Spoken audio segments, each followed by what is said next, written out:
Mga gabi na sa mga kaigsunan. Yan po sa itong inspirational verses.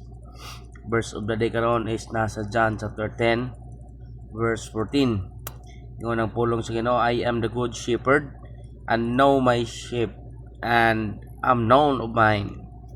Ingon pa diha, ang atong good shepherd is Jesus Christ. Kabalo siya sa ato o kabalo po ta nga iya tas Ginoo mga igsoon. Yung pa shepherds anoint their sheep with oil to kill mites and parasites.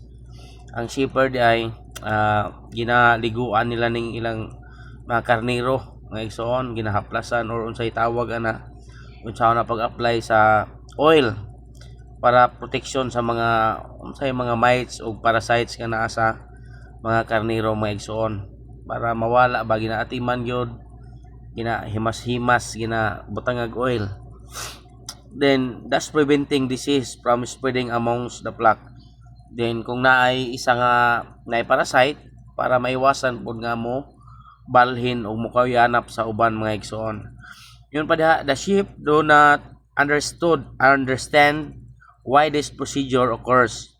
Ang mga karniro wala sila kabalo anong gibuhat na silang magbalantay, anong giingana sila, but they're trusting this kind hands as he administers healing and protection. Pero nagkasalig sila nga kuan, mao gani na nga Jesus Christ is kuan siya nga anang mura siya karniro. Example siya nga pareho siya sa karniro nga dalhon ba sa ihawanan nga di gyud mo banha. Ingana pud ang karniro nga ginabantayan or ginabantayan sa Ginoo nga wala gyud kuan sa dihang nag-apply og oil ang Ginoo para sa parasites. Wala na daghang istorya ba, nagkuha na sila, nagsunod ra, nagtrust sila nga mamayo sila tungod atong gibuhat sa Ginoo. Then Jesus is the good shepherd who anoints our hearts. Sa ato sab is ang Ginoo is the good shepherd, gi-anoint ta sa iyang protection or gi-anoint ta sa Ginoo sa atong mga kasing-kasing with her protection from the disease of sin. Gi-anoint sabta sa Ginoo, gitambalan ta, gihapuanan tag oil, kung baga sa ila sa una is mamunay lang ginagamit para proteksyonan ta sa disease. Kung sa man ang disease, dili na mga pareha sa sheep gadyon nga mga mites and parasites, but sala sa ato nga mga tao is sala, proteksyonan ta sa sala. We do not need to understand his actions because we trust the loving hands that held the cross leading to Calvary. Yung padere, we do not need to understand. Di na kinahanglan pa nga sabto na to sa atong gibuhat ni Kristo or unsa nga nung iya tong gibuhat para nato, but nisalig na lang ta sa atong iyang gibuhat ko sa Kalbaryo sa cross o sa atong iyang gihimo dito para makabaton ta og kaluwasan mga igsoon.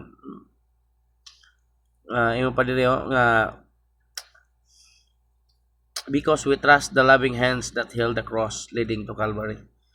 Mao na dito mga igsoon, mao na to ang iyang pag-anoint sa ato, pag-amping sa ato mga igsoon, iyang bayran ang atong masala mga igsoon.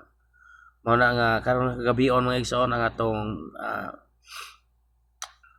verse is nasa John chapter 10 verse 14. Do na tay good shepherd, magbalantay, maayo nga magbalantay. Nakasayod ug sa tong iyang mga karniro, ug nakasayod og kinsa tong iya nga mga karniro, kay nga naman do naman lagi nagpakakarniro ra nga dili gyud iya sa Ginoo mga igsoon. Nagpakakarniro ra ba? Yung pala sa Bible, in sheep's clothing, puti to og mga sinina, but itom ang ilang nasa sulod. Yung nga nagpakakarniro ra among the flocks na inatibo diha, kalawang kag puro karniro na, but na day kanding diha nga gahig ulo ana ba, ay wolves day diha nga na daghay mga mahitabo or nasagol diha sa usa ka kawan mga igsoon. But karon nga kagabion gipadumduman ta nga natay good shepherd, natay maayo nga magbalantay ug nasayod siya nga iyatang mga karniro. kaya nga karon iya naman tang mga kaanakan yung pada sa Bible nga sa dihang nituo ta sa gibuhat ni Kristo dito sa Kalbaryo sa cross nahimo tang anak na niya. Then doon natay magbalantay na mga igsoon.